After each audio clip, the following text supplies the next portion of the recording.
제가 만약에 나중에 기회가 돼 사업을 한다면 이익이 나는 사업부에 대해서는 무조건 개런티 보장을 해주는 그런 사업을 하겠다. 기본적으로 이 인사권에 대한 부분들은 줍니다. 그래서 나랑 같이 일할 영업 기술은 내가 뽑겠다. 그리고 연봉도 플러스 알파로서 나 이 친구 스카우트 하는데 이 정도 테이블보다 더 쓰고 싶다. 30%더 주고 싶어 라고 하면 우리는 또 줍니다. 한 3년 전부터 억 단위의 인센티브를 일시불로 2억 정도 가져간 임원들이 여럿이 나왔습니다.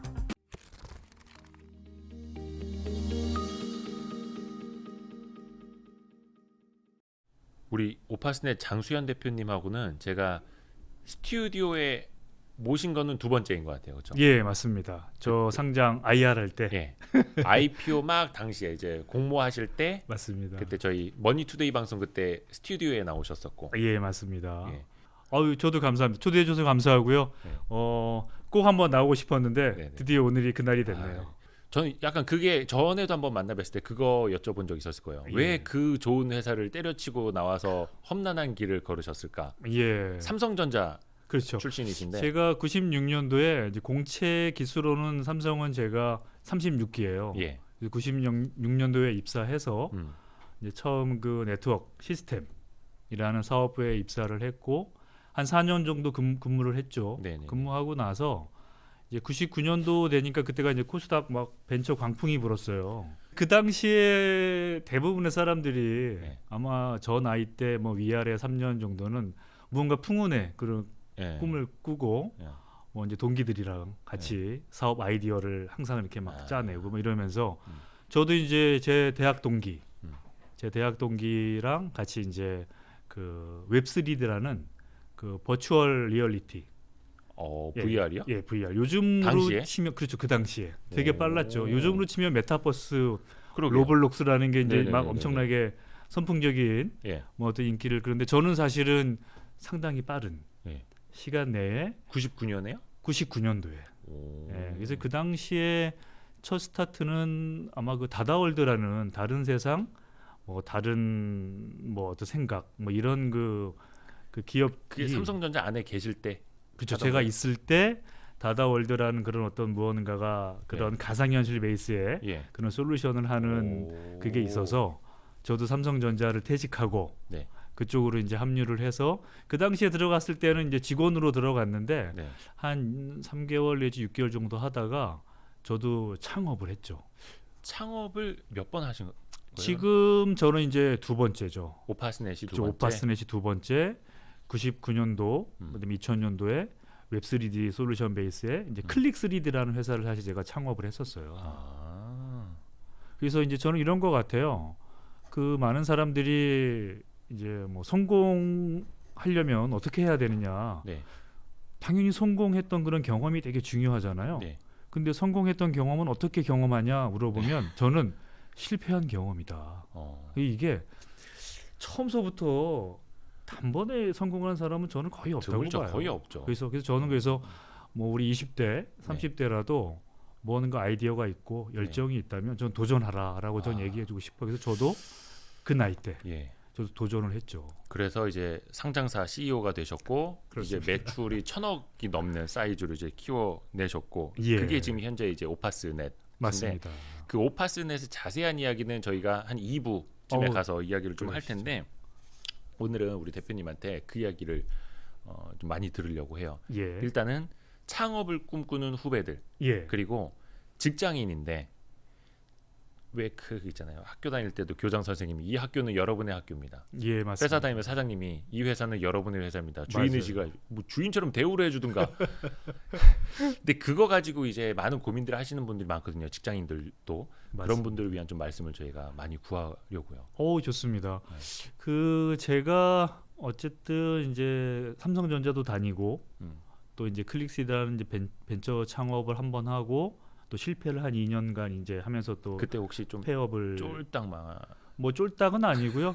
그냥 코파운더로서 네네네. 그 셋업 할 때 시드머니 한 거 하고 삼성전자 다녔으면 월급을 좀 많이 받았을 텐데 그동안 모아놨던 배고픔에 의해서 좀 적게 가져간 거에 대한 조금 빈궁하게 생활을 한 2년간 했다. 이 정도지 뭐 그렇게 쫄딱은 아닙니다. 그래서 저는 이제 그런 생활하면 다시 이제 그런 삼성전자 다닐 때 했던 네트워크 시스템, 뭐 네트워크 인티그레이션, 뭐 시스템 인티그레이션 이런 쪽에 다시 이제 또 제가 또 그런 이제 중소기업에 입사를 했는데 그 당시 입사를 하면서 제가 맡았던 고객군이 SK텔레콤이 이제 또 고객이었어요. 그때 이제 창업했던 걸 폐업하고 다시 이제 다시 중소기업에 입사를 하신 거죠. 그렇죠. 삼성전자에서 다닐 때 했던 그런 네트워크 시스템 쪽에 네. 그런 기술 영업을 하는 네. 중소기업에 들어갔죠. 들어가서 처음 맡은 데가 SK텔레콤. 그 당시에 처음 맡았던 고객사가 SKT. 그렇죠. 네, 제가 이제 영업 대표였죠. 제가 이제 SK텔레콤의 영업 대표를 맡았던 것 중에 이제 가장 많은 경험을 한 게 네. 매출이 되게 많았었어요. 영업 대표를 하면서 영업 네. 자원으로서 그래서 저랑 같이 근무를 하는 우리 기술팀, 네. 뭐 과장, 뭐 차장 많이 있을 거 아니에요. 그 당시에 뭐 SK텔레콤 투자를 담당을 많이 하셨으니 했죠. 뭐, 예. 투자를 많이 해서 그래서 보통 이익을 되게 많이 나면 이제 한 연말이 지나고 나면 이제 성과가 대충 나오잖아요. 네. 그럼 제가 맡았던 SK텔레콤은 이익이 되게 많았어요. 예. 그래서 절 포함해서 저희 우리 기술 영업들은 이번에는 이제 좀 성과금을 좀 주겠지 했는데 이제 아쉬운 거는 회사가 사업부가 여러 개 중에 저는 SK텔레콤을 맡아서 이익은 내지만 또 다른 사업부들은 또 조금 뭐 실적이 안 좋아서 이렇게 큰 이익이 못 나거나 조금 마이너스가 나는데 네. 회사 차원에서 썸을 하면 이익이 안 나는 거예요. 아하. 그래서 저는 그래도 그렇지. 그래도 이익이 나는 데는 이익을 줘야 된다.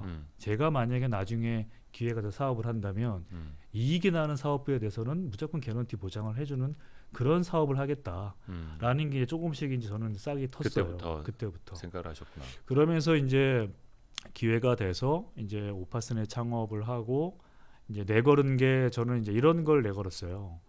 기본적으로 주인 의식을 많은 그 기업의 뭐 사장님들이나 대표이사가 뭐 이렇게 모아놓고 주례회, 뭐 원래회 하면 맨날 얘기하죠. 맨날 얘기하죠. 여러분들 주인 의식 가져야 됩니다. 근데 저는 그거는 말로써 주입하는 게 아니라 주인 의식을 우리 임직원들에게 자발적으로 느껴야 된다. 그러려면 저는 이제 두 가지가 저는 되게 필요하다고 봤어요. 네. 첫 번째는 이제 어떤 그 회사의 많고 적음의 차이는 있겠지만 주주로서의 구성원이 되거나 그다음에 두 번째는 이제 어느 정도 그런 어떤 그 자본금 증자가 이루어진 이후에 합류한 우리 영업 기술들에게는 이익에 대한 성과금에 대한 보상을 명문화로서 개런티를 해주자.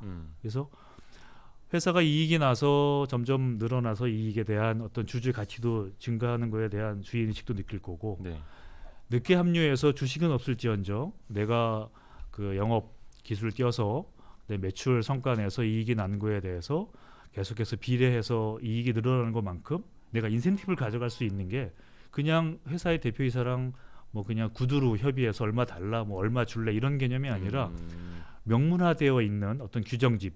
저희 회사는 그 CIC라는 컴퍼니 인 컴퍼니라는 그런 그 규정집에 의해서 한 본부가 성과가 났을 때 그 성과에 대한 이익금을 뭐 처음에는 3대 5대 2 비율로 20%에 대한 인센티브를 가져가요.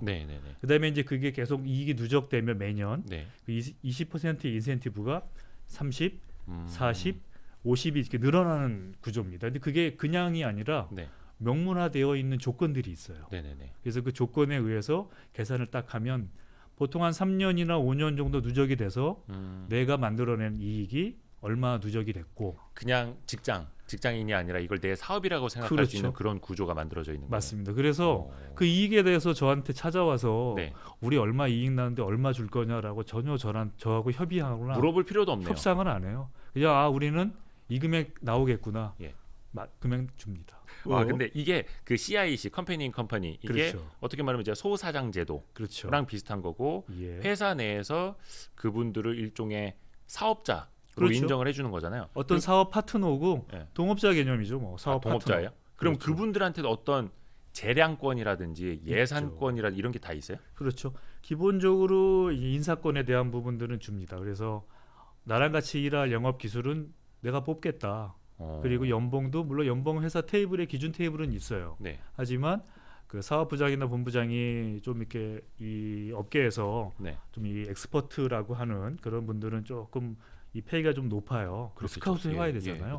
그럴 경우에 플러스 알파로서 나 이 친구 스카우트 하는데 이 정도 테이블보다 더 쓰고 싶다. 30% 더 주고 싶어 라고 하면 우리는 또 줍니다. 제가 재작년에 실리콘밸리 잠깐 이제 단기 연수 가서 애플 뭐 이런 분들 만나봤는데 거 다니는 분들 진짜 면접을 팀장한테 본대요. 그게 최종 면접이래요. 그게 맞죠. 그래서 그 팀장이 뽑고 싶으면 뽑는 거고 그렇죠. 너 얼마 받고 싶어? 그럼 그 사람이 결정을 해서 사인을 해준다는 거예요. 그럼요. 미국은 보스라고 흔히 통칭하는데 보스가 생사였던 걸 다 쥐고 있습니다. 보스. 그러니까 너 자기 보스가 파이어야 그러면 CEO가 아닌 거예요. 아니에요. 팀장이고 맞습니다. 본부장이 자기 보스. 자기를 그 하이어링한 사람이 자기 보스고 자기의 생태 어타쿠를 쥐고 있는 사람이 자기의 바로 직속 상관이죠. 이게 사실 대한민국 그 기업 생태계에서는 흔치 않은 케이스인데 오파스넷에는 그걸 이제 정착을 해 놓으신 거고. 그렇죠. 10년간 지금 정착되어 와서 저희가 초창기 한 70억, 80억 어떤 매출 시작해가지고 그러니까 창업 초기 2009년, 10년 그리고서 뭐 한 200억대, 그다음에 300억대, 500억대, 700억대, 그다음에 이제 작년에 1,100억대. 그렇죠. 이렇게 매출이 계속 늘고 이익도 계속 비례해서 늘고요. 그러면서 기본적으로 인력들도 많이 커지고 인원도 많이 늘었어요. 많이 늘었죠. 지금 현재로 한 320명 정도 됩니다. 어유 많네요. 그러니까 이제 그게 제가 뭐 이렇게 적극적으로 뭐 리크루팅 하는 게 아니라 우리 업계에서 아름아름 우리 회사에는 저러한 그런 어떤 CIC나 인센티브 프로그램이 없는데 오파스넷은 있네.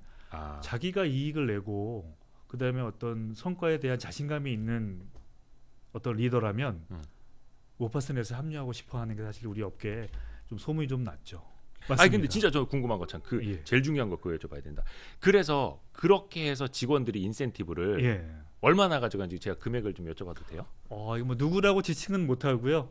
기본적으로 이제 사업부장들, 본부장들 해가지고 한 3년 전부터 억 단위의 인센티브를 일시불로 저희는 매년 2월 급여일이 인센티브 지급하는 날이에요. 2월 월급 날이 2월 월급 날에 전년도 1년 성과에 대한 인센티브를 지급하는 날인데 그때 이제 한 번 지급이 나가죠. 그걸 억 단위로 가져가시는 분들도 3, 4년 전부터 억 단위가 나왔고요. 작년에 저희가 110억 매출에 단기 순이익 60억을 냈거든요. 그러니까 1,100억 매출에 1,100억 매출에 단기 순이익, 영업이익도 한 61억 정도 나왔고 단기 순이익도 60억. 그래서 뭐 한 2억 정도 가져간 임원들이 여럿이 나왔습니다. 약간 근데 주주들 입장에서는 그런 생각 하실 수도 있을 것 같아요. 이게 맞습니다. 직원들한테 너무 많이 돌아가면 결국 주주들한테 돌아오는 몫은 줄어드는 거 아니냐. 그렇죠. 그래서 그 부분에 대해서는 저는 충분히 그런 안타까움도 있을 수 있다고 생각하지만 저는 이제 그동안 제가 어쨌든 이제 코스 상장하고 나서 사실은 이제 어느 정도 이익이 유보금도 좀 들어오고 영업이익도 많이 나와서 이익 유보금도 많고 해서 사실 이제 그런 주주분들에게 우리가 이제 배당을 이제 실시를 이제 하려고 했죠. 근데 이제 뭐 저희 회사 이렇게 서치해 보면 아시겠지만 이제 세금 추징 이슈로 저희가 조금 많이 세금을 좀 냈어요. 2019년도 재작년이죠. 재작년에 2019년도. 세무조사를 세게 받아가지고 세게 받았죠. 그래서 지금 이제 조세 불복 절차 가 계시는 거고. 조세 심판원의 이제 심리 1차, 2차 끝났고요. 이제 최종 결과만 기다리고 있습니다. 아마 제가 보기엔 늦어도 6월 안에는 이 결론은 날 것 같고요. 6월 전에요? 얼마 안 남았네요? 얼마 안 남았죠. 왜냐하면 그동안 너무 오래됐죠, 사실. 그래서 저희 주주분들도 그렇고, 저희 우리 임직원들도 그렇고, 분명히 많은 금액을 찾아올 거라고 제가 자신 있게 여러 번 얘기 드렸잖아요. 그래서 언제쯤 찾아올까? 아마 우리 주주님들도 주주분님들도 내 회사 돈인데, 관심이 되게 많을 거예요. 그래서 아마 걱정하지 마시고 아마 6월쯤에 아마 좋은 소식 전해드릴 수 있을 것 같고요. 그래서 이제 그런 부분들 때문에 사실은 조금만 저희가 이제 주주 배당을 좀 멈칫했었어요. 세금 이슈 때문에. 근데 이제 올해는 저희가 또 올해도 매출이 좀 고소 성장도 하고 이익도 좀 많이 늘 것 같고 또 이제 주주 배당에 대한 것도 저는 자신 있게 올해부터는 할 거고요. 그래서 저는 이게 그 이익은 뭐 우리가 이제 얘기하기 전에 저한테 얘기했듯이 고래가 춤추게 하는 그런 방법에 대해서 좀 우리 구독자분들 이게 좀 뭔가를 이렇게 좀 팁을 주자. 저는 이게 우리 임직원들에게 CIC 어떤 경영 플랫폼에 의한 성과를 많이 주면 줄수록 회사는 더 성장하고 이익은 는다라고 저는 확신이 있어요. 그게 저희 회사의 10년치의 매출과 이익 성장에 대한 흐름을 보시면 알 수 있듯이. 그래서 그동안에는 이제 주주 배당을 못했지만 네. 이제 올해부터는 저는 자신 있게 배당을 올해는 뭐 한 10%, 또 내년 내후년에는 뭐 20, 30. 그러니까 이익이 늘고 매출이 늘면 당연히 이익은 늘 수밖에 없는 네, 구조거든요. 네, 네, 그래서 네. 저는 배당도 우리 주주분들에게 계속 많이 늘려갈 거고 그거에 대해서 우리 임직원들이 네. 더 신나서 예. 더 내 회사처럼 일을 해서 매출이 나고 이익이 늘어나야 그래야 회사가 성장하고 또 다른 사업 기회를 가질 수도 있고 그래서 선순환 구조로 계속 가는 것 같아요. 그 선순환 구조로. 직원들도 이제 우리 사주가 조금 있고 있죠. 그리고 작년에였나요? 그 직원들이 이제 회사 주식을 이제 매입해서 장기 그렇죠. 보유를 하면 회사가 또 거기에 대해서도 성과금을 인센티브를 주고 뭐 그래서 그러잖아요. 이제 경영 성과에 대한 그 우리 임직원 이익 공유를 하자. 그러니까 어떤 그 비전 성과에 대한 비전을 같이 공유하자라는 어떤 그런 그 캠페인을 해가지고요. 저희 그 임직원들에게 한 달 동안 한 7월에서 뭐 이렇게 한 달 정도 그 자기가 이제 시장에서 직접 오파스넷 주식을 사고 그다음에 사고 나서 이제 6개월간 의무 보유를 해야 돼요. 임직원이 자기 자사주를 네, 살려면. 네, 네, 그래서 네. 6개월이 끝나는 시점에 저희가 이제 인센티브를 주겠다. 그래서 만약에 1,000만 원어치를 샀다. 그러면 그 이제 100만 원에 해당되는 인센티브를 올해 2월에 지급을 했습니다. 그 말 나왔으니까 그거 한번 여쭤봐야겠다. 근데 그 임원분들 같은 경우 살 때뿐만 아니라 팔 때도 공시가 나오는데 그런 나오죠. 이제 임직원 이익 공유 캠페인을 했는데 어떤 임원분이 예. 주식을 매도하신 공시가 나와서 아 맞아요.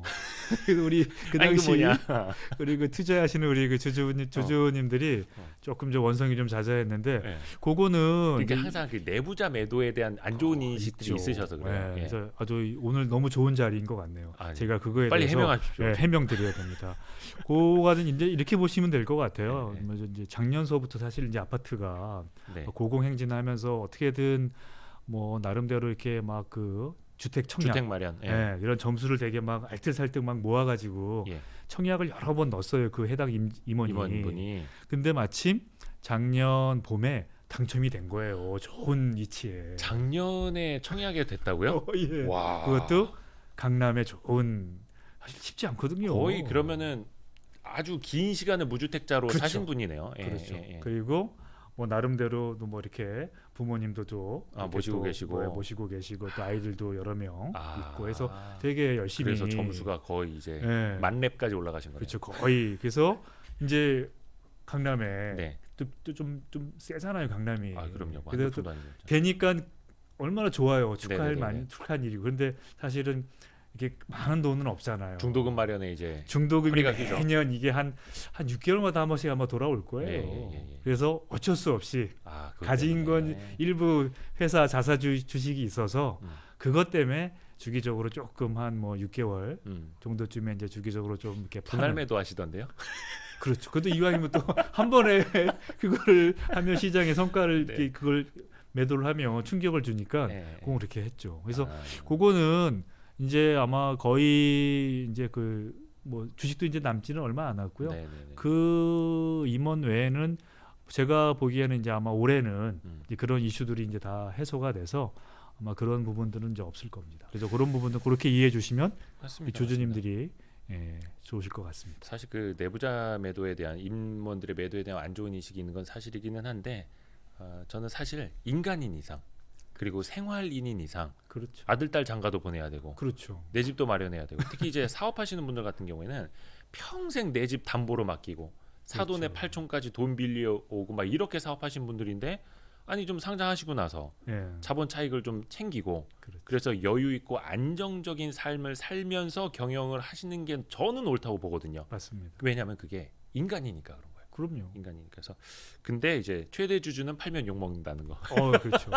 근데 저는 그래서 오히려 뭐 이제 저희 공시난 거 보면 저는 올해도 제가 좀 주식은 샀어요. 그리고 작년하고 올해도 제가 이제 우리 99년생 아들이 한 명이 있는데 증여해서 꾸준히 저는 이제 책임 경영을 하겠다라는 제 의지로 뭐 한 번도 저는 매도한 적은 없고 꾸준히 저는 계속 늘려갈 생각입니다.